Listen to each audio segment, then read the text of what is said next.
You are tuned in to Kids In the Pit!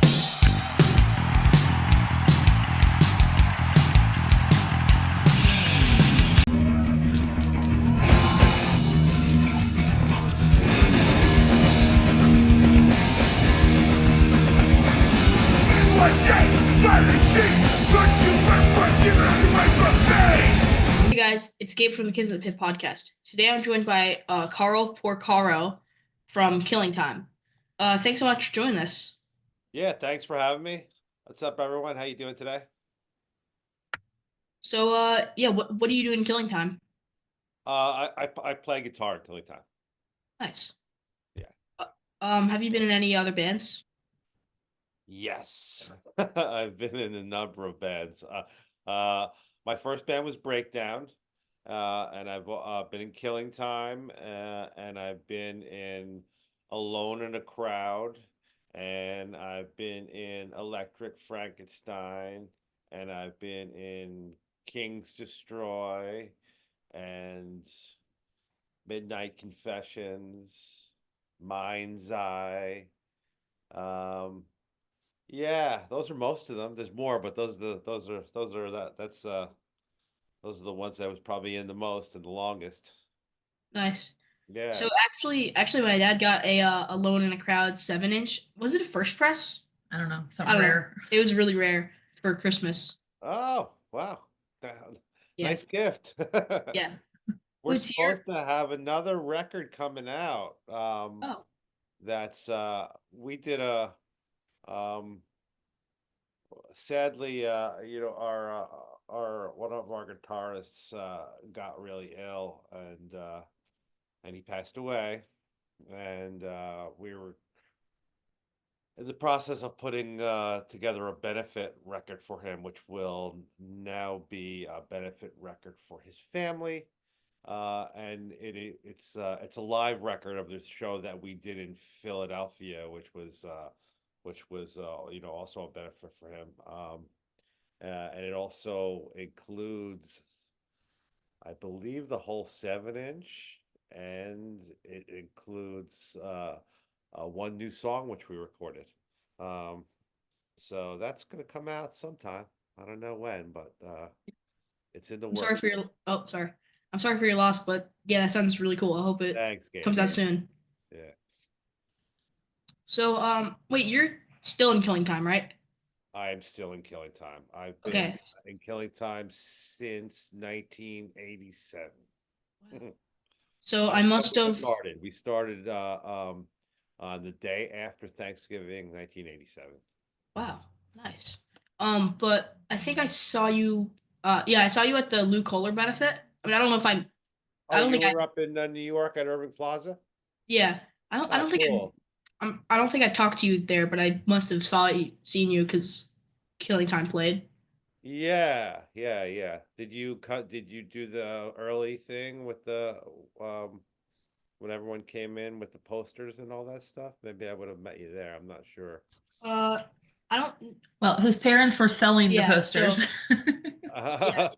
We were Pete's merch people that night, so Oh, okay. All yeah. right, good deal. Still So advertise the shirts because yeah. we still have them in the basement. Oh yeah. So we have the Luke Kohler shirts. We still I think they printed like a lot compared to how many they sold. So we still have them. So if anyone wants to buy them, just hit us up on Instagram, send us a DM, and All the it's money goes to Sick of It All. yeah. How Yeah, I'm much? sure people are going to want to buy those, and 25 shipped. Yeah, 25. That's yeah, including shipping. Yep. So yeah. yeah, do it, everybody, Yep. for a good cause. So I mean, I guess I don't need to ask this question because you already answered it. It's how long is Killing Time in a band? You said the day after Thanksgiving, Oh yeah. 1987. Should we should we do the math? So, I mean, so 24 plus. yeah, 20, so 24, 13, so It was 87. 87, you said? Yeah, Plus 13, 37 years. yeah, That's yeah. crazy. 37, Wow. 38 years. You got it. Good job. Yeah. That's yeah. I mean, people always say We started in 1988, which I guess is true. That's when our demo came out. That's when we Okay. made the demo. But yeah, our first practice ever was the day after Thanksgiving, 1987. I think the band starts when probably when the first like practice happens and when everyone gets together Yeah, all and right, tries to write stuff. 1987 it is then. I'll take it. That's just my opinion though. Other people have different ones. So where do you live and have you always lived there? I live in Okay. Brooklyn, New York. I've always lived in the New York area. Um, I grew up in Yonkers, which is a suburb right north of New York City. Um, and I've lived in the Bronx, and I've lived in Manhattan, and I've lived in Brooklyn. So always in the New York City area, and I've been in Brooklyn since 2001. Nice. Yeah. Yeah, we go to the Brooklyn Monarch for shows pretty often. Oh, okay. It's yeah, it's about like 2.5, 3 hours away. It's a 10-minute walk for me, and I've had the pleasure of playing there a couple times. That's awesome. Yeah. What was I gonna say? Oh yeah, it's cool how there's like multiple venues on that street. It's just like a whole series of them. I know. Well, yeah, you got the Monarch and the Meadows, and then I think you have one called the Wood Shop Yeah, too. there's the wood shop. We saw DRI at the wood shop. Okay. It was crazy. It was sick. Where's the Wood Shop? Is that like on that same side of the street? Yeah, Yeah, it's same. on the same side. I'm pretty sure it's in between the Meadows and Monarch. Yeah, it's little. It's tiny. I think Oh, they it's even use it for the it's the backstage. smallest of the three. Yeah, Uh-huh. it's also. I'm pretty sure it's also used as the backstage For the Monarch. for the Monarch. Oh, okay, got it. Yeah, Yeah. all right. Um. That's funny that DRI played in that little place. That must have been Tiny. that I Yeah. mean, they must always have been intense. they always play at like little places. I mean, I'm in a band that I sing and play guitar in called World of Chaos. We actually have a show today. Oh, Um, cool. Where are you guys playing today? Newark, Delaware. So just a local show. It's Oh, yeah, that's where the college is, right? Yep. yeah. I think it's University of Delaware. yeah. It might be near UD. We cover a DRI song sometimes. We have a few covers we do. Oh, that's great.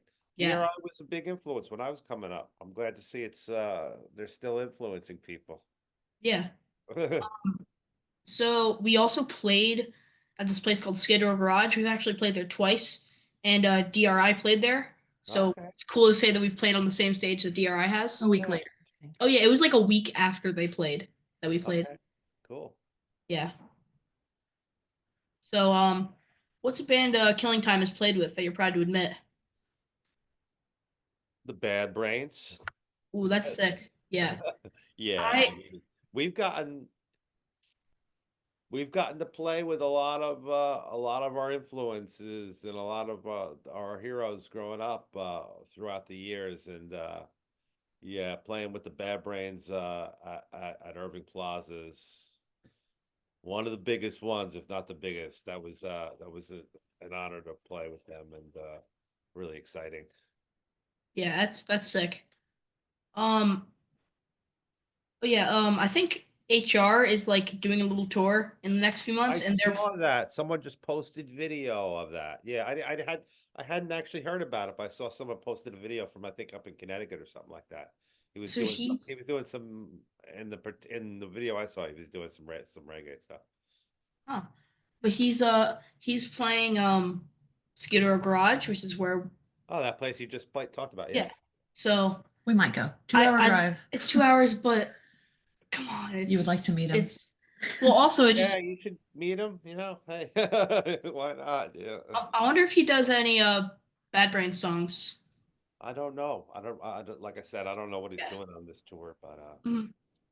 I mean, so the flyer, it's a Dead Kennedys and Bad and not Bad Brains HR tour, okay. and I was like, there's no way both of them are playing Skid Row Garage, and Yeah. it said like without Dead Kennedys, and it was like in small text, Okay. Okay. All right. but I think we would have more likely gone if, but we might still go anyways. Where's that venue? York, Pennsylvania. Oh, I think I played there with a band called Kings Destroy Oh, that I was nice. in. I think we played with Weed Eater at that venue. Oh yeah, we saw them. Remember so we saw Guar and they opened for them. Oh, okay, okay. Yeah. They're a trip. They're a trip. They're a Yeah, good they're band. crazy. He was a crazy bass guy, right? Their bassist and vocalist, he was like he had like crazy like faces and stuff. He was like Yeah, that's good. That's a good invitation of Dixie. That's Dixie Dave, and Shep is the guitar player. They're a You should good try to get him on part your of the band. podcast. yeah, maybe. That'd be cool. Yeah, they're crazy. Um Also I think I you guys also played the Bane reunion shows. So I We think I did saw you there too. up in the Roadrunner in Boston. Were you at those? Yeah, we were at those. Wait, did I meet him there? No. Okay, I don't think I've ever met you, but Okay. now I kind of have. It's I've met you, but not like in person. But Yeah, yeah, cool.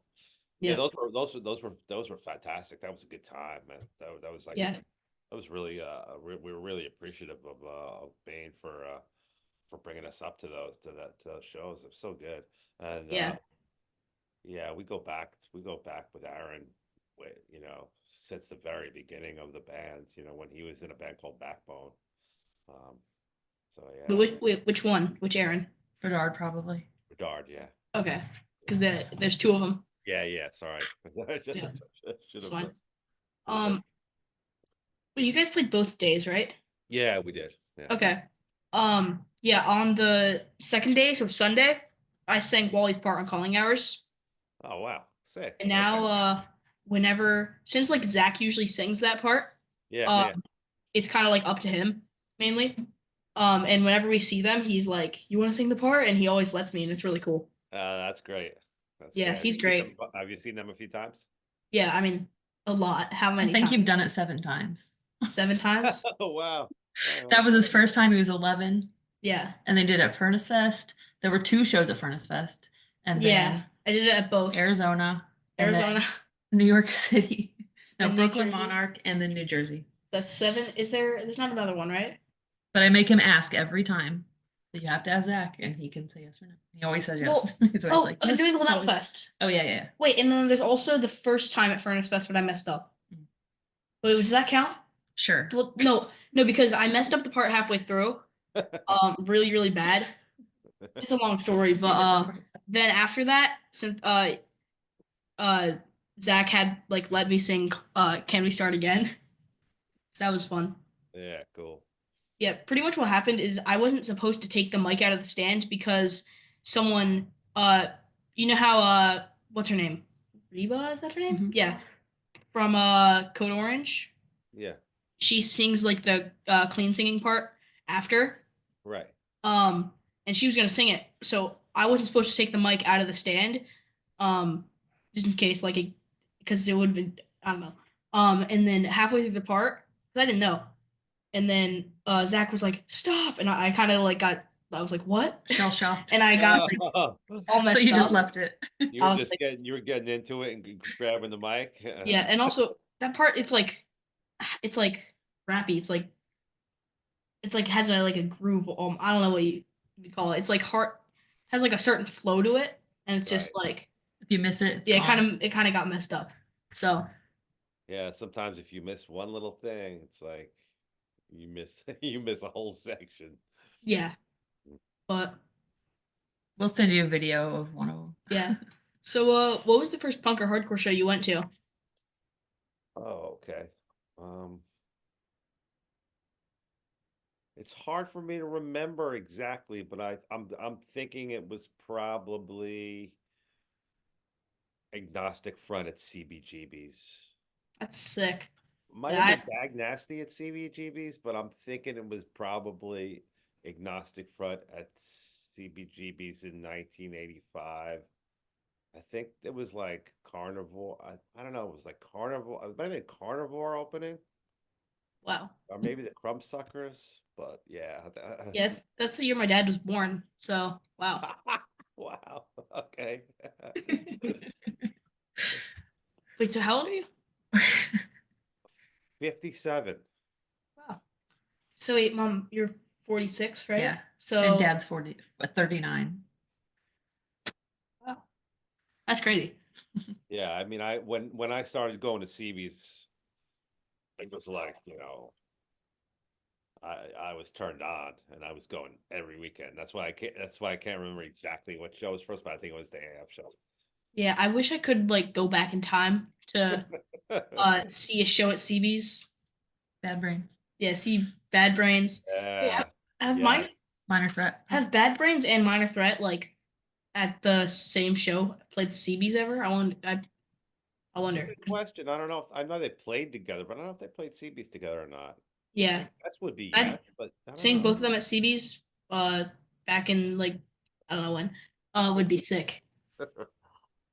Back in like the 3 year period Minor Threat was around, right? They were wasn't it only like 3 years or so I that they were think, around? yeah. It wasn't very long. It wasn't very long. By the time I got into hardcore, it seemed it was by the time I got into hardcore, it seemed like it was ancient history, like that they were actually a band that played, and it really wasn't. Like, but Yeah. yeah, things like Did you ever see them? Minor no, Threat. Wow. yeah, I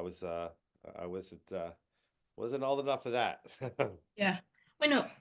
I think they started in like 81 or something and then broke up in like 84 and your first show was in 85, right? My first show with Breakdown was in probably in 1987. The first show I went to was in 1985. So yeah, Okay. I just missed being able to see Minor Threat. I saw Fugazi on the first tour though, so that was pretty cool. Nice. Yeah. I mean I've seen Bad Religion a handful of times and Brian Baker is in that. And they were So your first show oh yeah, they were my first show. that you cared about. Yeah, I mean when I was like 6, I think. I don't 7 maybe. I've been to like um my dad's was in a band called The Dividing Line, and I went to a few of his shows, but I didn't since I was like 6. I didn't really care about Didn't it. register yet, right? But Bad na- Religion's the first yeah, show Bad you Religion's cared the first. about and sang along with, and No Well, offense, Dad. that's cool. Bad Religion's awesome. I saw them at CB's too on the Suffer tour. wow, Wow, that's Bad Religion at CB's. crazy. Now they play like the Fillmore and stuff. Yeah, they've been They playing play some big places for places. a long time, and they deserve it. Hmm.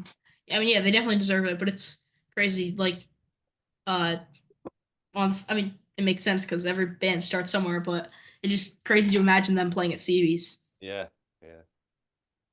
So, They went what's away. your favorite? They went away. Oh, They went away for a little while. Like yeah. when Oh, yeah. Wasn't When it? Suffer came out, that was sort of like I don't know all the details, but it felt like it was like a or like they were back. They were back. They were like they were revived. Like I think they took a year or two off. I thought they did. I thought they did Suffer, and then after that, they made it like a weird, like experimental album with like synth and stuff. That was before Suffer. That was before. Yeah, Oh, okay. yeah, and then they broke up, and then they came back Yeah, with Suffer, which was like just like they broke up because like no one, everyone thought it was really weird, yeah, yeah. and then they were like, yeah, I'll tell you, a lot of bands did that back then. Like a lot of bands did it. You can't just wasn't it wasn't just Bad Religion. Like it's like people that were like I don't know, people that like wanted to be serious about their band and wanted to be able to play in front of more people and wanted to and wanted to be able to kind of expose their ideas to a bigger audience. They always like in the 80s they always sort of cheesed out a little bit or popped out or like softened their sound a little bit or got more melodic or added keyboards or like just kind of like sanded off the rough edges. So that's like that's what you had to do back then, which was kind of a shame. But yeah, that was like very specific to that era. So Bad Religion wasn't alone in that, but they did go pretty far off the punk trail with that one record. yeah, definitely. Um, so what's your favorite place you visited or played a show in? Um, I'd have to say, as like in terms of being in the band and touring and playing shows, I'd have to say probably playing in Japan, just because like it was just the culture was so different and so fast, and it was just crazy to immerse ourselves in that culture for for a couple weeks. So yeah, that was a blast. I always Yeah, cherish that. I went to Japan in It was a year ago yeah. today. Wait, today? Really? Yes. Oh I got a wow. Facebook notification. We were on our way to Tokyo today last year That's crazy. to see Sick of It All. Oh, Well, you did? Okay. not to Wow. see Sick of It All, but Sick of It All played at Okay, the to same see time. Japan and Sick of It All. Yeah, mainly Japan, and we also get to see Sick of It All. Oh, cool. Did you have fun there? Yeah, it was great. It was awesome. Yeah, Japan, it just it's like another world. It really is. Yeah, it really is. It's Yeah, about it's as crazy. culturally, it's about as, I don't know, it's about as different as you can get. Yeah, Um, it's how it's did you awesome. like seeing Sick of It All there? It was great. It was sick. Get it? Oh, The I'm stage so dives funny. were awesome. Oh yeah, this okay. So the stage divers were so Acrobatic. yeah, they're like acrobats. So they would. I mean, I assume you might have seen it when you played there. They were doing like backflips off the stage into the crowd and stuff. yeah. It was crazy. I think uh, I think HR might have invented that, but yeah. Yeah, Oh, they were doing like crazy stuff. yeah, that's cool. Yeah, it was awesome. Hopefully We your band can go there and play sometime in the future. yeah, I hope that's like my dream to go to Japan one day. I mean, I've been to Japan, but play in Play in Japan Japan. one day. So, what's the best thing you've eaten in another country? Well,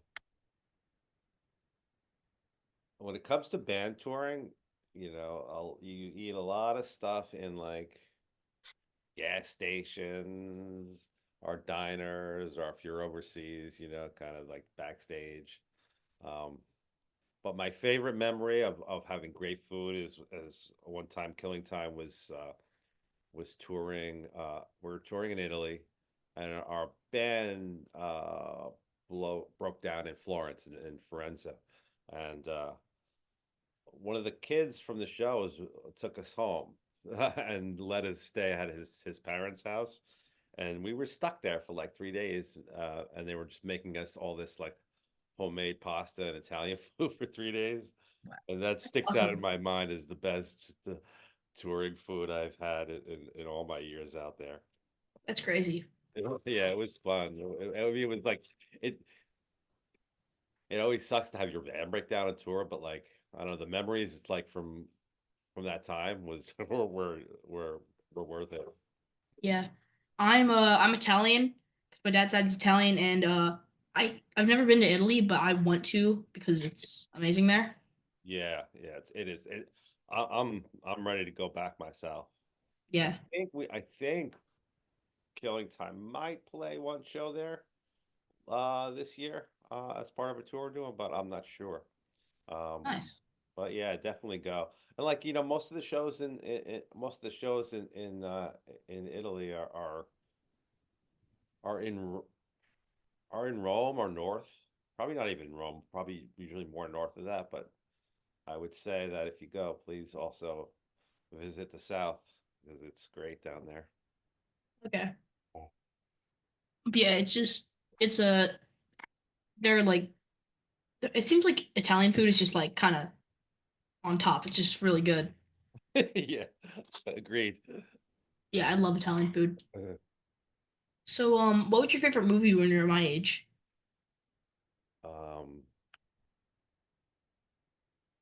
you're 13, right? Yeah, 13. Had to be The Empire Strikes Back, the second Star Oh, Wars movie. oh yeah, sick. That one, I I can't. I That dominated the year. I think. I don't know. I haven't watched like any Star Wars movies, but I Okay, need to because I know they're really good. But And your dad's really into it. yeah, and I've never gotten around to it, sadly. that was a big movie for me when I was 13 too. I think also The Shining too was. Wait, we watched The Shining, right? Mhm. Yeah. Didn't Dad say it gave him nightmares when he was like, Mhm. because he watched it when he was like That really was a young, I think. scary movie when I was 13. It's When it was well, I good. think he watched it when he was like really young. Mhm. Wait, Dad, how old were you when you watched The Shining? Okay, 10. So Okay. A little too young. yeah, Yeah, I You think could so. handle it though. yeah. Wait, when did I watch it? I think you watched it when you were like I think I was 12, 11. I think I was like 11. Yeah. Cool. So if you could tell your 13-year-old self anything at all, what would you tell him? My 13-year-old self. Okay, if I was talking to my 13-year-old self, I would be like, bro, you got the you got you're experiencing a lot of cool things and you got that part of it down and you're living in the moment, but definitely respect these memories, save things from this era, value these memories, value the stuff you're doing because it's like a piece of it's a piece of it's an important piece of what you're going to be doing the rest of your life and and your future. I think like a lot of stuff happens when you're 13 years old, and uh, I would tell myself to just cherish that stuff and realize that it's not just stuff you're doing as a kid, but it's important. And buy the first Misfits 7-inch. Yeah, yeah, yeah. Okay, of course, yeah. Buy all buy all the records too. Yeah. Wait, when did I don't know. I just know it's worth like so much. wait, so when you were 13, would that have came out yet? Or just I think already. okay. When did the first Misfits 7? Yeah, it would have been out because it came out in like when 78 or 70, something like that. Probably. But it would be pretty cheap still. Yeah. Wait, what I did think I back th- then, yeah. Oh, Wouldn't it- yeah. I Back think then it would now. be cheap. I think Yeah, I've seen like when I was 13, I could have bought it with the shrink wrap on it. So Mhm. probably, yeah. probably still. $5. I think I've seen that it's sold for like what, like $100,000 or something like that. Like you can buy a house with it. You can't buy a Wow. house for $100,000. Oh wait, you can. Do you have a Wait, big I thought record? ours Do you have a was big record collection, Gabe? kinda. Yeah, What cool. do you think you have? 50 records? I can check on Discogs because it says my list. Oh, you Well, got while your you're doing list up that, there? Okay, that's cool. he has a Discog. Kids these days. There's an app called Discogs, and you can like it's pretty Yeah, much I'm aware eBay of for that. records and CDs and stuff. My Discogs. All let me filter. I'll just do records. Does it say how many? 73, but I think some of them aren't like are CDs, so I'd say probably like 60. All right. Yeah, cool. I also like collecting tapes. I have like You 3 right like here. collecting that? So this is an agnostic front tape. I think I got it for like $5 at a Oh, Liberty and Justice. flea market thing. Yeah, cool. Yeah, and then this one is from a band that World of Chaos played with in outside of Philly. Can't read. I can't. It's shiny. I can't see who it is. Called Brandish. Yeah, they're a thrash band. They're really good. Cool. And then I got this one last night at a show in Delaware. They're like they were like a faster punk hardcore band. What are they They're called? Headless World, so shout out to Cool. Brandon and Headless World. They were both really I'll good. take those. Yeah. Yeah. Yeah, I like buying tapes. Like, I don't know, so And they're cheap. yeah, I think I like records. Well, they're more expensive. I don't know. I think I like tapes the most, maybe, because they're cool. Yeah, right on. They Yeah. sound good too. Yeah, they sound good. I mean, yeah, I prefer like physical media over Spotify because Yeah. I think it's cooler to have a physical thing. If it's a record, a CD, a cassette, Yeah. doesn't matter. I think it's just cooler. Yeah, I agree. Well, anything to add before we wrap it up? Well, I would just say that Killing Time's playing in a couple weeks up in Toronto, Triple B Showcase on February 7th. And then we are Killing Time's playing in Philadelphia. And I think it's check your calendar, but I think it's March 23rd. And Maybe we should go. Yeah, we'll try to go. Breakdown is playing on the day before on March 22nd. And Wow. we haven't played for, I don't know, like 3 years or something. So it's going to be kind of fun. And it's also a little bit of a different lineup. Mostly the same, but it's a new 5-piece lineup. And yeah, it's going to be cool. Yeah. We'll try to come to the show in Philly. Awesome. All right. Yeah. Yeah. Come and say hi if you make it up. Definitely, yeah. Well, thanks to Carl for joining me today, and thanks to all you for watching or listening. Please subscribe to my YouTube channel and follow me on Spotify and other streaming platforms. Until next week, bye. All right. Thanks. Later.